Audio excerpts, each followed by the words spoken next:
Imperio Romano documentó absolutamente todo: sus caminos, sus guerras, sus herramientas, sus monedas, sus leyes, sus mercados.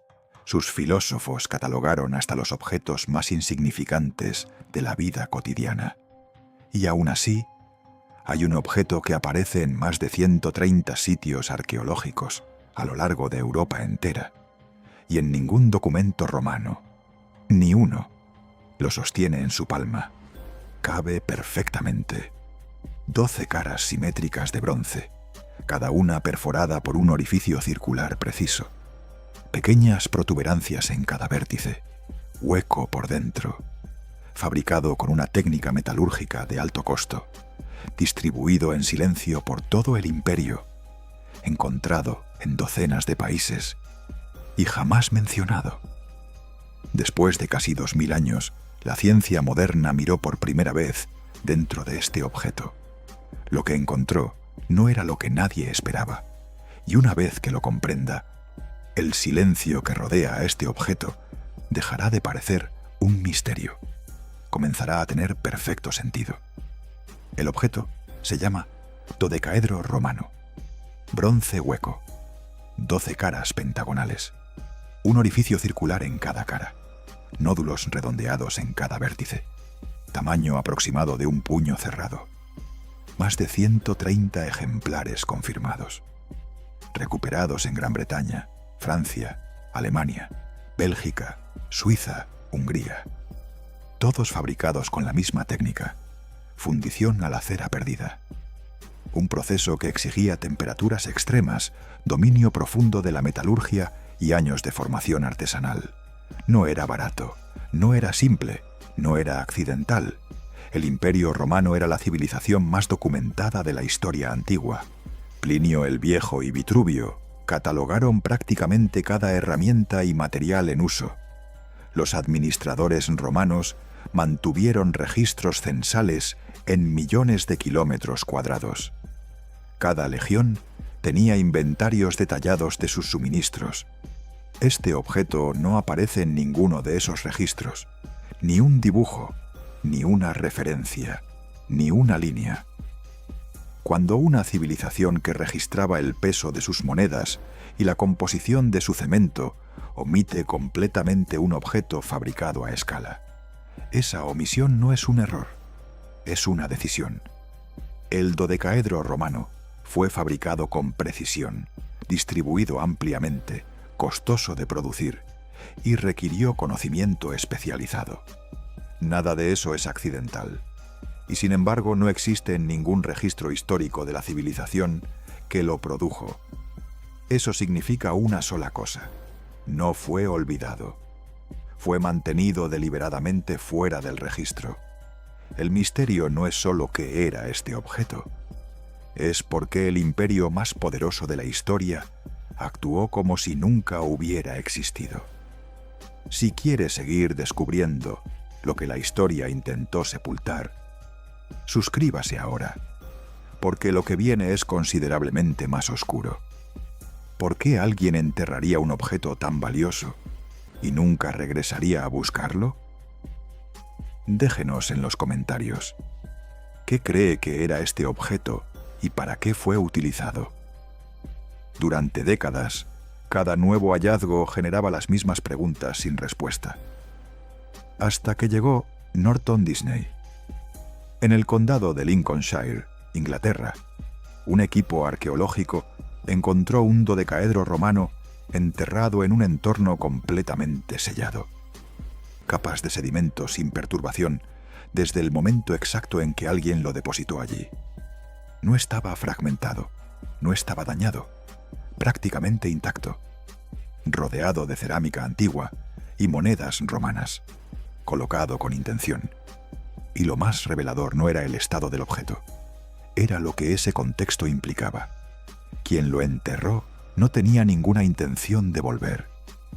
En el mundo romano, el bronce no era un material ordinario, era costoso, era escaso, era constantemente reciclado. Cuando un objeto de bronce dejaba de ser útil, se fundía y se transformaba en algo nuevo. Por eso la mayoría de objetos de bronce que alguna vez existieron han desaparecido, fundidos y reutilizados durante siglos. Que más de 130 dodecaedros hayan sobrevivido es, en sí mismo, extraordinario. Pero la pregunta real es ¿cómo sobrevivieron? Enterrados, sellados, sin señales de ubicación, sin ninguna intención aparente de recuperación. Si alguien quería guardar algo valioso, lo marcaba y volvía por ello. Eso no ocurrió. Si ya no lo necesitaba, lo fundía. Eso tampoco ocurrió. Lo que ocurrió fue otra cosa. Alguien tomó un objeto costoso, funcional y difícil de fabricar y lo depositó bajo tierra para no volver. Los investigadores llegaron a una conclusión directa. Esto no fue almacenamiento, fue eliminación. La motivación no fue económica, fue miedo, o la certeza de que poseer ese objeto representaba un peligro real. Quien enterró este objeto no quería protegerlo, quería que desapareciera para siempre. En una civilización donde el bronce era demasiado valioso para descartarlo, ese gesto solo tiene una explicación posible. Este objeto representaba algo peligroso, prohibido o profundamente perturbador. Naturalmente, los historiadores intentaron encontrar una explicación racional. ¿Candelabro? ¿Herramienta de tejido? ¿Instrumento de medición militar? ¿Juguete? Cada hipótesis tuvo defensores. Cada una fue presentada con argumentos aparentemente razonables. Y entonces llegaron las pruebas físicas. Una por una, cada teoría colapsó. Algunos ejemplares mostraban trazas de cera. Parecía prometedor. Pero análisis posteriores confirmaron que esa cera vino del suelo durante el enterramiento. Contaminación ambiental, no evidencia de uso. Y más importante, la geometría del dodecaedro hace la hipótesis físicamente imposible. Con 12 aberturas en todas sus caras, no puede retener cera derretida. Esta simplemente fluiría por los orificios. Tampoco presenta decoloración térmica. Ninguna señal de exposición repetida al calor.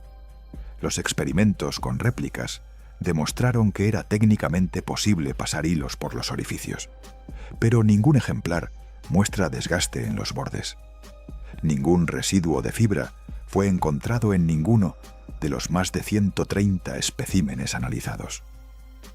Cero evidencia de uso textil. Un instrumento útil debe ser estandarizado, idéntico de un ejemplar a otro, para que las mediciones sean reproducibles. Los dodecaedros romanos no son estandarizados. Cada uno es diferente. Dimensiones distintas, orificios de tamaños distintos, pesos distintos. Sin marcaciones, sin escalas, sin puntos de referencia matemáticos. Un instrumento que no mide igual de un ejemplar a otro no es un instrumento de medición. El dodecaedro romano no tiene ningún uso práctico demostrable. No puede sostener cera. No muestra señales de uso textil. No puede medir nada de manera consistente. Si no tenía función práctica reconocible, su propósito era algo completamente diferente. Algo destinado, como veremos, a conectar con fuerzas que el Imperio Romano consideraba demasiado peligrosas para reconocer oficialmente. Entonces, los investigadores comenzaron a trazar un mapa.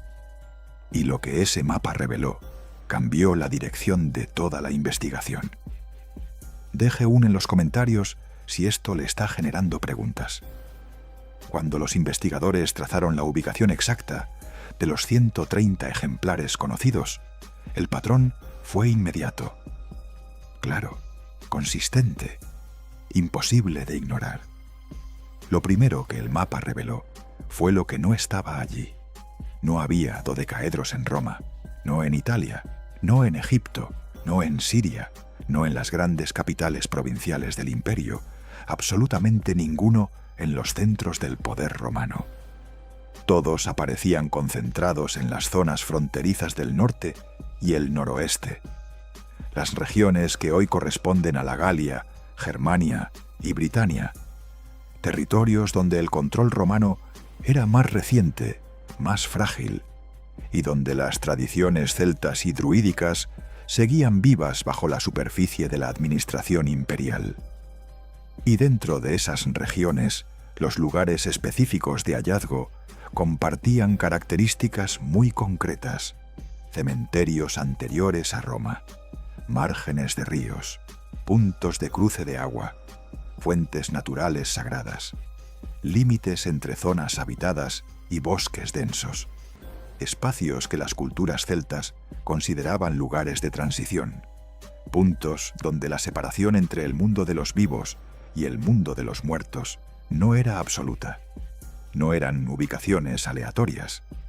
Eran ubicaciones elegidas con una precisión que solo tiene sentido si quien las eligió sabía exactamente qué tipo de actividad iba a realizarse en ellas.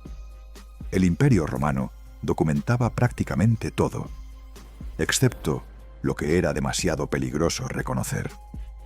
Roma no era religiosamente abierta, era profundamente selectiva respecto a qué prácticas espirituales toleraba y cuáles suprimía.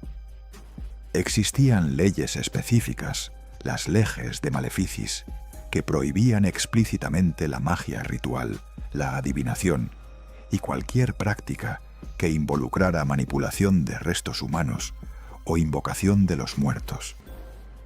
Las penalidades eran severas. En las regiones fronterizas del norte, Roma fue especialmente agresiva. Se documentan campañas militares específicamente dirigidas a eliminar sacerdotes druidas en Britania y Galia. El conocimiento ritual de estos sacerdotes, transmitido oralmente, nunca puesto por escrito, fue identificado por las autoridades romanas como una amenaza directa al orden imperial. Si el dodecaedro estaba vinculado a esas prácticas, rituales prohibidos, llevados a cabo en secreto, en lugares apartados, por personas que sabían que lo que hacían era ilegal, entonces su ausencia en los registros históricos no es una anomalía, es la consecuencia directa de su función. Un objeto utilizado en prácticas prohibidas no puede aparecer en los registros oficiales. Documentarlo habría equivalido a confesar que esas prácticas existían dentro del territorio imperial sin haber sido detectadas ni suprimidas. El silencio no era negligencia, era política. Si este objeto fue utilizado en rituales prohibidos por Roma, eso explica perfectamente por qué nunca fue documentado. No era un secreto por descuido, era un secreto por necesidad. Y esa estrategia funcionó durante casi 2000 años, hasta que la ciencia moderna decidió mirar adentro. El contexto geográfico estaba claro. La conexión con las tradiciones celtas era coherente. Las leyes romanas contra prácticas prohibidas explicaban el silencio documental. Pero quedaba la pregunta más importante. ¿Qué ocurría exactamente con este objeto en esos rituales? ¿Qué sucedía cuando alguien lo tomaba en sus manos en la oscuridad de un lugar sagrado? Esa respuesta llegó desde donde nadie la esperaba. La ciencia moderna dejó de mirar el exterior del dodecaedro y comenzó a mirar el interior del metal. A finales de 2024 y comienzos de 2025, investigadores aplicaron al dodecaedro de Norton Disney técnicas analíticas de última generación, espectrometría de masas, capaz de detectar compuestos orgánicos en cantidades infinitesimalmente pequeñas, identificando moléculas individuales atrapadas en los microporos del bronce.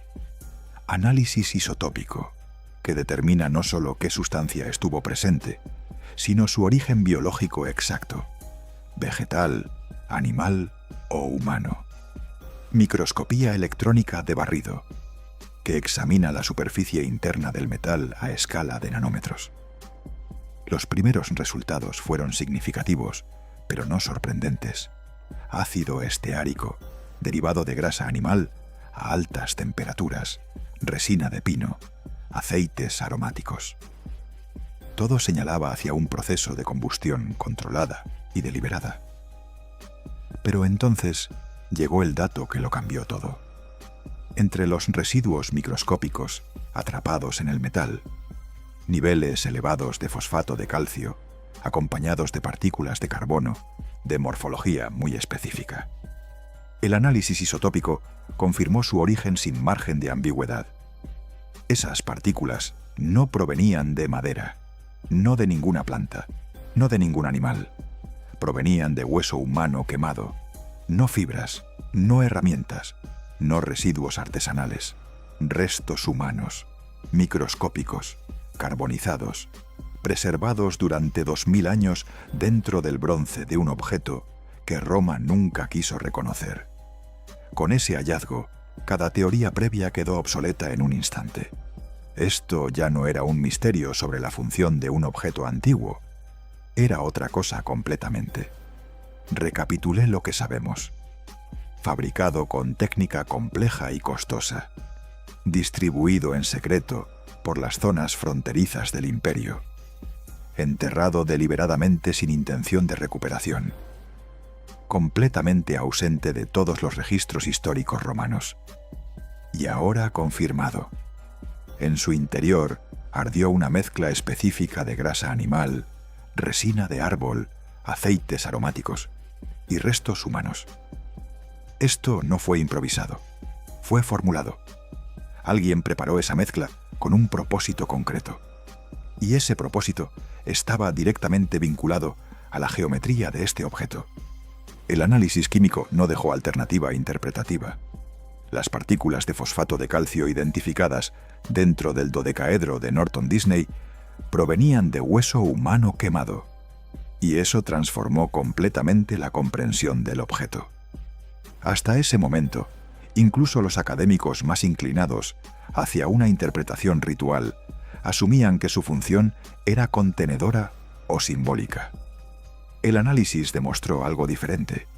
Este objeto no almacenaba nada, quemaba algo, y los orificios de distintos tamaños, ese elemento que ninguna teoría práctica había podido explicar, dejaron de ser un misterio al verlos desde esta perspectiva.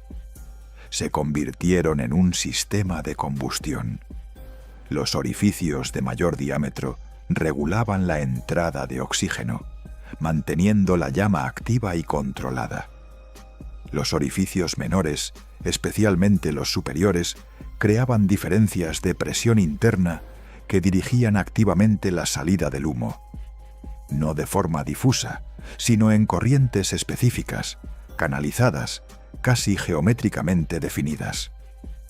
Las protuberancias en los vértices elevaban el objeto ligeramente, permitiendo circulación de aire por debajo para completar el ciclo de ventilación.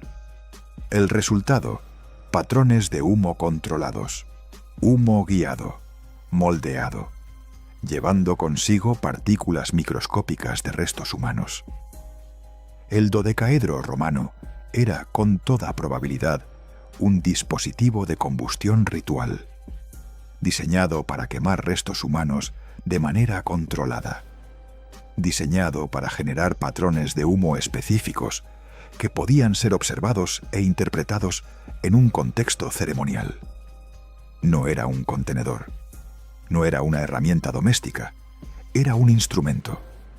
Imagine el escenario, un espacio cerrado, oscuro, lejos de cualquier camino romano. Quizás una cámara excavada en la tierra, quizás un recinto en el interior de un bosque donde ninguna autoridad imperial podía observar. En el centro, sobre una superficie plana, elevado apenas unos milímetros por sus protuberancias de bronce, está el dodecaedro. Dentro de él arde la mezcla: grasa, resina, aceites y fragmentos de hueso de alguien que ya no está en el mundo de los vivos. El humo no sube en columna simple, sale en corrientes múltiples, simultáneas, definidas por los 12 orificios. Algunas finas y rápidas, otras lentas y densas, extendiéndose horizontalmente antes de ascender, La llama interna proyecta las sombras geométricas del objeto en las paredes. El aroma de la resina quemada llena el espacio cerrado. Y en ese humo, invisible al ojo, pero presente de manera científicamente verificable, flotan partículas de alguien que murió. Para una persona del siglo II o III que vivió en esas regiones fronterizas, donde las creencias druídicas sobre la naturaleza cíclica de la vida y la muerte eran parte viva de la experiencia cotidiana. Lo que ese humo representaba no era el producto de un fuego, era una presencia. El dodecaedro no era un objeto de bronce, era una puerta. Todo converge. El patrón geográfico concentrado exclusivamente en zonas fronterizas con tradición celta y druídica activa.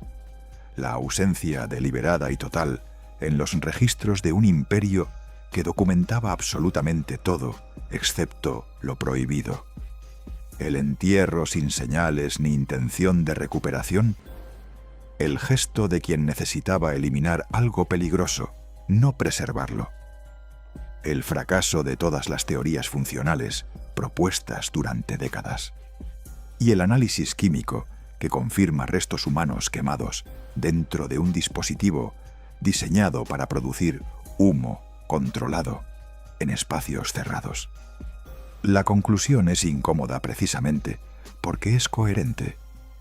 El dodecaedro romano era un instrumento ritual vinculado a prácticas de comunicación con los muertos, prácticas que persistieron en las tradiciones celtas de las zonas fronterizas durante siglos bajo la ocupación romana, adaptándose y sobreviviendo en los márgenes donde la vigilancia imperial era menor. Explica la complejidad de fabricación. No era utilitario, era sagrado, y su calidad formaba parte de su función. Explica su distribución sin rastro comercial. No circulaba por canales legales, sino a través de redes paralelas de personas que compartían un conocimiento que no podían escribir. Explica su ausencia en los textos. Documentarlo habría equivalido a reconocer oficialmente prácticas que las leyes del imperio prohibían. Y explica el entierro, porque en el momento en que el peligro de ser descubierto superó cualquier otro factor, la única opción era hacerlo desaparecer. Poseer este objeto no era simplemente arriesgado. Bajo la ley romana, era potencialmente una sentencia de muerte. El dodecaedro romano no es un misterio sin resolver. Es evidencia de que dentro del imperio romano más organizado y documentado de la historia antigua, existieron prácticas paralelas que ese mismo imperio eligió suprimir y borrar del registro. Prácticas que involucraban fuego, humo, restos humanos y la convicción de que la muerte no es un final, sino una transformación. La historia oficial no lo registró, pero el metal lo recordó todo. Y 2000 años después, la ciencia finalmente supo escuchar lo que el bronce guardaba en silencio. Si el dodecaedro romano pudo mantenerse oculto durante 20 siglos, ¿cuántas otras cosas siguen esperando bajo la tierra? Si quiere seguir descubriendo los misterios que los registros oficiales no pudieron o no quisieron preservar, suscríbase y active las notificaciones, porque esto es apenas el comienzo.